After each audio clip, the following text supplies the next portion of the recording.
오늘 예배 자리에서 하나님의 은혜를 누리시고 또 예수님 닮아가는 성도님들 되시기를 주의 이름으로 축복합니다. 민수기에는 두 번의 인구조사가 기록되어져 있습니다. 첫 번째 인구조사는 시내산에서 이루어졌고, 두 번째 인구조사가 이제 우리가 묵상하게 되는 모압 평지에서 한 것입니다. 그 숫자를 비교해 보면 시내산을 떠나기 전, 즉 광야 생활을 시작하기 전에 실행한 첫 번째 인구조사는 60만 3,550명이었습니다. 그리고 광야 40년이 지난 이후에, 좀 더 정확하게 말한다면 가데스에서 가나안 땅을 정탐하고 난 이후에 38년의 시간이 지났으니까는 약 38년 이후에 오늘 인구조사 숫자를 들여다보게 되면은 그 숫자가 조금은 줄었어요. 우리 51절 말씀 한번 같이 읽어볼게요. 51절입니다. 시작. 이스라엘 자손의 계수된 자가 60만 1,730명이었더라. 60만 1,730명이라고 하는 거예요. 1차 인구조사가 60만 3,550명이었고 2차 인구조사가 60만 1,730명이니까는 숫자가 줄기는 줄었어요. 그러나 그 차이가 크지는 않은 것 같습니다. 광야 40년이라고 하는 난리통 속에서도 전체 인구수가 크게 줄지 않았다는 것은 어떻게 생각하면 굉장히 놀라울 만한 일입니다. 우리가 알다시피 광야 40년 동안 큰 일이 참 많았습니다. 여러 차례 전쟁이 있었습니다. 전쟁만 있었던 것이 아니라 전염병도 크게 돌아서 많은 사람들이 죽었습니다. 이렇게 민족이 이 40년의 시간 동안 큰 대형 사고가 여러 번이 있었음에도 불구하고 어떠한 한 집단의 수가 이렇게 유지된다라고 하는 것은 기적에 가까운 일이라고 말할 수 있을 거예요. 우리가 앞서 25장에 살펴보았던 것처럼 연병, 즉 전염병이죠. 연병으로 말미암아 죽은 사람의 수가 2만 4천 명이라고 말했습니다. 이 인구수는 시몬 지파 인구수를 생각해 본다면 50% 이상이 사망으로 이제 전염병으로 죽게 된 숫자라고 하는 거예요. 이렇게 하나의 사고로 말미암아 엄청나게 많은 사람들이 죽어나갔음에도 불구하고 이스라엘의 전체 수가 크게 줄지 않았다는 것은 기적과도 같은 일입니다. 무엇을 말해주는 일일까요? 무슨 의미가 있을까요? 하나님께서 광야 40년 동안 자기 백성들을 철저하게 보호하셨다는 증거일 것입니다. 광야 40년의 세월 동안 큰 전쟁이 여러 차례 있었습니다. 전쟁입니다, 전쟁. 그뿐만 아니라 여러 차례 불순종으로 말미암아 사람들이 많이 죽어나간 일도 있었습니다. 그럼에도 불구하고 하나님이 자기 백성들을 철저히 지키신 것으로 말미암아 광야 40년을 지나보고 나니 사람이 줄지 않은 것이에요. 하나님의 땅을, 약속의 땅을 차지하기에 충분한 사람들로 뒤바뀌게 됐다라고 하는 것입니다. 이것이 하나님이 이스라엘 백성들을 어떻게 지키셨는지에 대한 결정적인 증거가 아니냐, 이 생각해 보게 되는 것입니다. 더 나아가서 하나님은 가나안 땅을 정복하여서 하나님의 나라를 온전히 회복시키시기에 필요한 사람들을 보존하시고 계셨다라고 하는 것이죠. 사랑하는 빛의 교회 가족 여러분, 오늘도 우리 하나님은 자기 백성들을 동일하게 지키실 줄로 믿습니다. 우리의 삶에 이런저런 우여곡절이 많다 할지라도, 또 때로는 내가 예상치 못했던, 또 내가 미리 대처할 수 없었던 사고를 만난다 할지라도 하나님은 자기 백성을 철저히 보호하시고 지키시는 것으로 말미암아 우리의 삶을 통해 하나님의 뜻을 이루어 가실 줄로 믿습니다. 이제 26장 말씀이 인구조사에 대한 이야기예요. 오늘 말씀을 같이 묵상해 보면서 하나님의 섭리, 또 그 가운데 하나님 앞에 우리가 어떠한 사람으로 준비되어져야 하는지를 생각해 보는 시간이 되시기를 주님의 이름으로 축복합니다. 첫 번째 말씀을 통해 배울 것은 하나님은 하나님의 역사를 이루어 가시기 위해서 하나님의 백성들을 준비시킨다라고 하는 겁니다. 그렇기 때문에 우리 역시 하나님 앞에 준비된 사람이 되는 것이 중요하다라고 하는 거죠. 1절과 2절 말씀 한번 같이 읽어볼게요. 시작. 연병 후에 여호와께서 모세와 제사장 아론의 아들 엘르아살에게 말씀하여 이르시되 이스라엘 자손의 온 회중의 총수를 그들의 조상의 가문을 따라 조사하되 이스라엘 중에 20세 이상으로 능히 전쟁에 나갈 만한 모든 사람들을 계수하라 하시니, 연병 이후에 이건 시딤의 음행 사건으로 말미암아 수없이 많은 사람들이 죽어나갔다는 거예요. 그 이후에 하나님께서 인구 조사를 하라 명령하시는 겁니다. 이는 다시 전열을 정비해서 가나안 땅으로 진격하기 위한 준비였습니다. 2절에서 말씀하신 것과 같이 전쟁에 나갈 만한 모든 사람을 계수하고 이렇게 이야기했습니다. 여기서 분명히 이 인구 조사의 목적이 무엇인지를 찾아볼 수 있는 것입니다. 전쟁에 나갈 만한 사람들이라면 모두 계수해야 된다. 그렇게 이야기한 것 아니겠습니까? 그러면 3절을 읽어보게 되면 이 인구 조사가 어디에서 이루어지게 됐습니까? 여리고 맞은편 요단과 모압 평지다 이렇게 이야기하고 있어요. 즉 맞은편에는 우리가 정복해 나가야 될 여리고성이 딱 보였던 것입니다. 그 여리고 맞은편에서 모압 평지에 이르러 이제 하나님께서 전쟁에 나갈 만한 모든 사람들을 계수하고 이렇게 이야기한 것 아니겠습니까? 이제 정복 전쟁이 하나님이 약속하셨던 가나안 땅을 차지하는 그 일이 40년 동안 준비한 후에 이루어지게 되었다라고 하는 것입니다. 이 하나님께서 이스라엘 백성을 다 모으시고 시딤의 음행으로 말미암아 전염병으로 말미암아 많은 사람들이 죽었지만 이제 이 약속의 땅으로 나가야 돼. 너희들은 전열을 정비하고 각 지파별로 전쟁에 나갈 만한 사람이 누구인지 세워보라 이렇게 말씀하고 계신 거예요. 여러분 단지 머릿수만 세웠을 것 같습니까? 각 지파별로 나가서 르우벤 지파 몇 명이야? 시몬 지파 몇 명이야? 유다 지파 몇 명이야? 이렇게 세웠을까요? 그렇지 않았을 것입니다. 각 지파 그 안에 각 가문별로 우두머리가 나가서 다 사람들의 머릿수를 세워봤을 거예요. 각 지파별로 각 가문별로 너는 전쟁에 나갈 만한 사람이야. 20세 이상이야. 너는 아직 어리기 때문에 아직 전쟁에 나갈 수는 없어. 이렇게 한 사람 한 사람을 세워가면서 준비시켰을 것이라고 하는 거예요. 백성의 입장에서 본다면 이제 내가 전쟁에 나갈 때가 되었구나. 나는 이제 전쟁에 나갈 사람이구나. 내가 이제 준비해야 되겠다.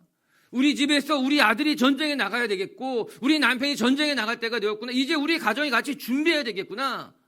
이 인구 계수하는 것은 그냥 전체적으로 인구 센서스 하는 정도가 아니라 각 지파별로 각 가문별로 각 가정별로 각 사람 자기 자신이 하나님 앞에서 전쟁에 나갈 사람이 되었구나. 전쟁에 나갈 때가 되었구나. 이제 하나님의 땅으로 진격해야 돼. 준비를 해야 되겠구나 생각하는 어떻게 보면은 매우 엄숙한 시간이었을 것입니다. 각 사람이 전쟁에 나가기 위해서 철저하게 자기의 마음을 준비하고 자기 가정이 함께 기도하면서 준비하는 시간이 되었을 것이 분명했을 것입니다. 이렇듯 인구조사라고 하는 거 단지 우리가 몇 명인가를 세는 것이 아니라 약속의 땅 바로 그 목전에서 하나님의 때가 이르렀으니 이제 우리가 준비하십시다. 잠시 후면 우리가 나가 저 땅을 차지해야만 하는 엄청난 일이 펼쳐지게 될 것이니 각자 준비하십시다. 그런 시간이 되었던 거예요. 전쟁에 나갈 만한 사람들을 계수하되 모두 계수하고. 여러분 하나님의 일에는 항상 준비가 필요한 것입니다. 하나님은 먼저 준비시키시고 나서 그 이후에 그들을 통해서 일하시는 거죠. 우리가 민수기 보잖아요. 모세만 해도 생각해 보십시오. 하나님이 80년 준비시키셨습니다. 40년 동안 애굽의 왕궁에서 정말 좋은 교육을 다 받게 하셨고 그 이후에 40년은 미디안 광야에서 살아가는 법을 배우며 하나님과 깊이 있게 교제하는 시간을 갖게 한 뒤에 이 80세에 하나님이 부르셔서 이스라엘 백성들 출애굽시키는데 중요한 도구로 사용하신 것 아니겠습니까? 여러분 예수님도요 그냥 사역하지 않고 30년의 세월을 지난 이후에 3년 동안 공생에 하면서 십자가의 사명을 감당하게 된 것 아니겠습니까? 우리도 하나님의 일을 행하기를 원한다면 하나님 앞에 먼저 준비되어야 됩니다. 우리의 마음이 준비되고 영적인 준비가 이루어져야 되고 그리고 우리의 삶에도 준비가 이루어져야지만 충성스러운 일꾼으로 살아가게 될 줄로 믿습니다. 종종 일을 맡기면 순발력으로만 일하는 사람들이 있습니다. 보통은 똑똑한 사람들이 이런 경우가 많습니다. 준비하지 않아도 내가 해온 것이 있으니까 순발력 하나로 일을 잘 처리하는 사람들이 있습니다. 그런데 이제 가만히 보면은 한계가 있는 거예요. 똑똑한 사람들은 자기가 지금까지 해온 것으로 뚝딱뚝딱 해도 잘하는 것처럼 보일 수 있어요. 어느 정도의 퍼포먼스는 또 잘 만들어 내기도 해요. 하지만 순발력으로 즉흥적으로 자기가 지금까지 해온 것으로만 하는 사람들은 어느 순간에 한계를 만나면 그때부터 슬럼프에 빠지게 되는 거예요. 그래서 준비하는 사람, 항상 먼저 조금이라도 준비하고 한 번이라도 읽어보고 나가는 사람들과 그냥 잘 되겠지, 그냥 자기 실력만 믿고 하는 사람들에게는 나중에는 격차가 벌어질 수밖에 없겠구나, 그거 깨닫게 되는 것이죠. 전 우리 비책교회 식구들이 언제나 세상 일을 하던 하나님의 일을 하던 그것이 여러분이 해야 될 맡겨진 삶의 자리라면 잘 준비하고 준비된 모습으로 나아갈 수 있기를 주님의 이름으로 축복합니다. 말씀 한 절 읽을게요. 디모데후서 2장 15절에 이런 말씀이 있어요. 한번 읽어볼게요. 시작. 너는 진리의 말씀을 옳게 분별하며 부끄러울 것이 없는 일꾼으로 인정된 자로 자신을 하나님 앞에 드리기를 힘쓰라. 제가 늘 마음에 품고 있는 말씀 중에 하나예요. 목회자가 되기 훨씬 전부터 이 말씀이 좋았고 사모했고, 진리의 말씀을 옳게 분별하며 부끄러울 것이 없는 일꾼으로 하나님 앞에 인정된 자로 준비되어라 이야기하고 있는 것이죠. 맞습니다. 오늘도 우리가 하나님 앞에 잘 준비된 일꾼처럼 하나님이 쓰시겠다고 하면 언제든지 잘 다듬어진 칼로서 그렇게 하나님 앞에 여러분의 자신을 내어드릴 줄 아는 신실한 하나님의 자녀들이 되시기를 주의 이름으로 축복합니다. 두 번째 또 말씀 통해 배우는 것은 이 인구 조사를 통해서 우리는 우리의 허물을 깨닫고 다시 한번 거룩한 민족으로, 거룩한 하나님의 백성으로 나아갈 것을 다짐하는 시간이 되어야 된다, 그 생각을 해보게 됩니다. 이제 인구 조사를 한번 살펴볼게요. 르우벤 지파부터 시작됩니다. 왜냐하면 그들이 장자 지파였기 때문에. 우리 5절 말씀 읽어보겠습니다. 시작. 이스라엘의 장자는 르우벤이라. 르우벤 자손은 한옥에게서 난 한옥 종족과 발루에게서 난 발루 종족과. 그래요. 쭉 이제 르우벤 지파에 대한 이야기가 나와 있습니다. 순서가 있었어요. 1차 인구 조사에서도 장자 지파인 르우벤 지파에서부터 인구 조사가 시작이 됐습니다. 그런데 그 내용을 좀 자세히 들여다볼 필요가 있어요. 우리 9절과 10절을 마저 한번 읽어보고 우리 묵상하겠습니다. 9절 10절 시작. 엘리압의 아들은 느무엘과 다단과 아비람이라. 이 다단과 아비람은 회중 가운데서 부름을 받은 자들이니 고라의 무리에 들어가서 모세와 아론을 거슬러 여호와께 반역할 때에 땅이 그 입을 벌려서 그 무리와 고라를 삼킴에 그들이 죽었고 당시에 불이 250명을 삼켜 징표가 되게 하였으나, 이렇게 이야기하고 있습니다.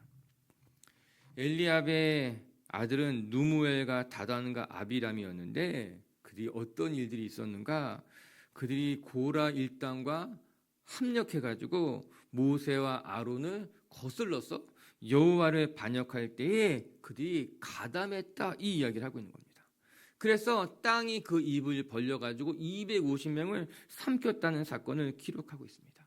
우리가 2주 전에 같이 묵상했었던 말씀이에요. 모세가 광야 40년 동안 가장 힘들었을 때가 바로 이때였습니다. 고라 자손은 레위 지파 가문이었고, 또 지금 읽었던 르우벤 지파, 장자 지파의 일당들, 그 가운데 지도자, 유명한 지도자들이 같이 일어나서 모세와 아론을 거슬러서, 오늘 표현에 따르면 여호와를 반역하는 사건이었던 거죠. 그 사건으로 말미암아 또 250명 이상 되는 사람들이 땅이 갈라져서 싱크홀처럼 죽게 됐다라고 하는 이야기입니다. 오늘 이 인구 조사에서 오늘 그들의 사건을 기록해 놓고 있는 건 아니겠습니까?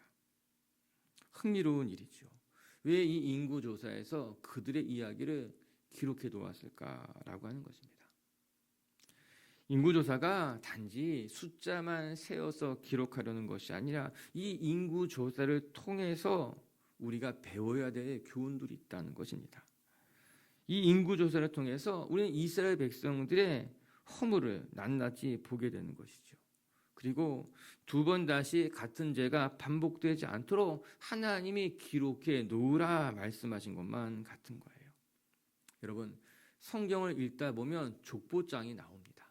유명한 족보장들이 있어요. 이 족보가 나오면 우리는 힘들어합니다. 잘 익숙하지도 않은 이름들이 계속해서 반복되어져 있기 때문에 족보가 나오면 힘들어요.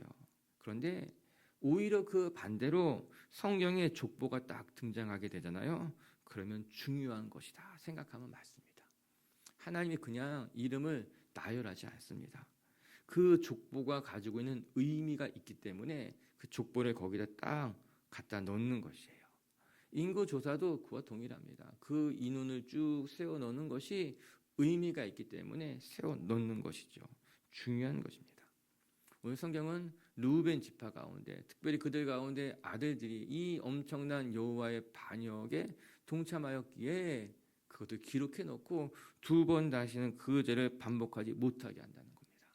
그리고 10절에 무엇이라고 나옵니까? 징표라는 단어가 나옵니다. 그것을 징표로 삼아서 깨닫게 한다라고 하는 거죠. 표식을 해놨다는 거예요. 이 족보 안에 하나님을 거역한 사건을 표시해 놓는 것으로 말미암아 두 번 다시는 하나님이 세우신 리더십과 하나님 앞에 거역하는 일이 없도록 기록해 놓았다라고 하는 것이에요.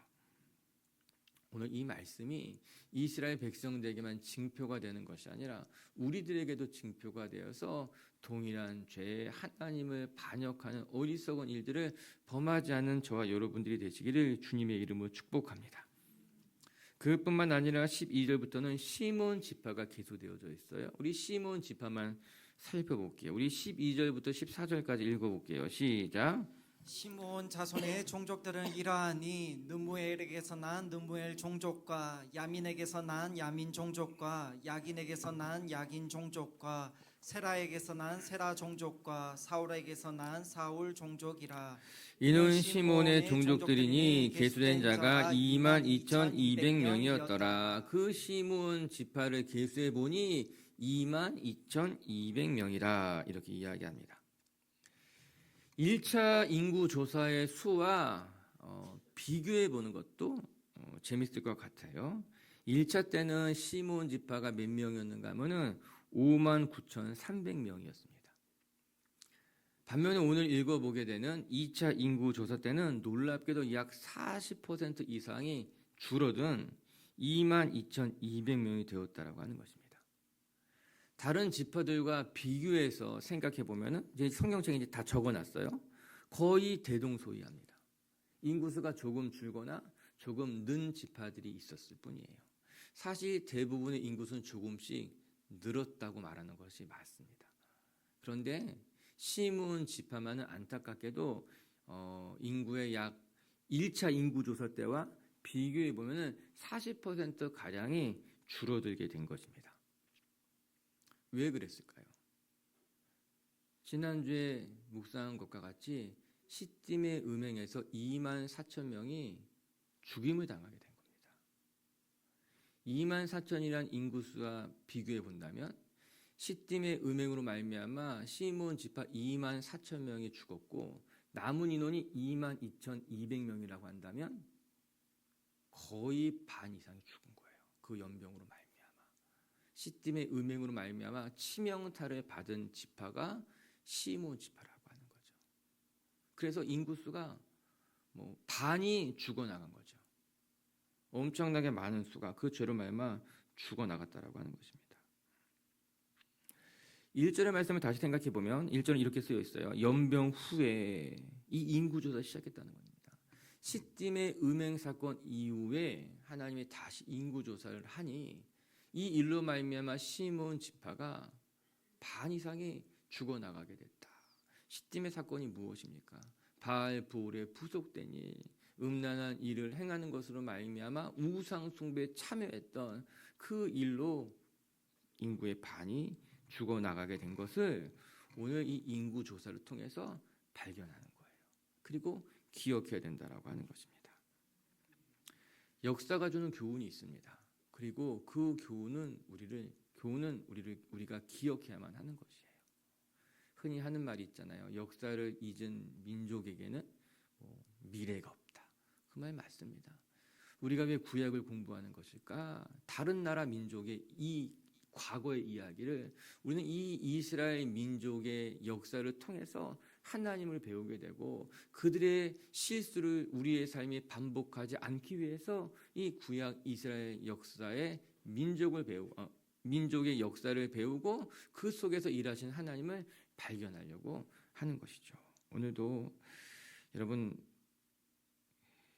우리 자신을 우리의 신앙을 하나님 앞에 잘 지키지 못한다면 우리의 삶이 무너질 수 있다는 것 기억하면서 언제나 우리 자신을 잘 점검하고 또 하나님 앞에 깨끗한 그릇으로 서 있을 수 있는 저와 여러분들이 되시기를 주님의 이름으로 축복합니다.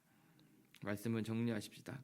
오늘은 민수기 넘버스라고 말하는 이스라엘 인구조사 두 번째 인구조사를 같이 살펴보게 되었습니다. 1차 인구조사는 출애굽한 이후에 2년이 되기 전에 시내산에서 광야를 출발하기 전에 첫 번째 인구조사를 했고 이제 두 번째 인구조사는 광야 40년을 마치고 난 이후에 약속의 땅을 차지하기 바로 그 전에 인구조사했습니다. 그 수를 세어보니 크게 차이가 없었어요. 여러 번의 전쟁과 또 큰 재난이 있었음에도 불구하고 숫자가 줄지 않은 채 인구수가 바뀐 거죠. 이건 하나님의 보호하심이라고 하는 증거일 수밖에 없을 것입니다. 하나님은 자기 백성들을 철저하게 지키셨고 또 하나님의 일을 위해서 준비시키셨어요. 전 오늘도 우리 밑지교회 식구들이 우리의 삶에 이런저런 우여곡절이 많아도 우리를 지키고 돌보시는 것은 하나님이라는 것을 기억하시고 담대하게 살아가시기를 주의 이름으로 축복합니다. 첫 번째, 우리는 하나님의 역사를 위해서 준비된 사람들이 되어야 되겠다. 오늘도 여러분이 계신 곳에서 하나님의 말씀을 옳게 분별하여서 흔들림이 없이 살아가는 주님의 깨끗한 통로가 되시기를 주의 이름으로 축복합니다. 두 번째, 인구조사를 통해서 우리는 우리의 허물이 무엇인지를 돌아보고 깨닫고 다시 한번 우리의 삶을 잘 지켜나가기를 다짐하는 시간이 되시기를 주의 이름으로 축복합니다. 같이 함께 기도하겠습니다.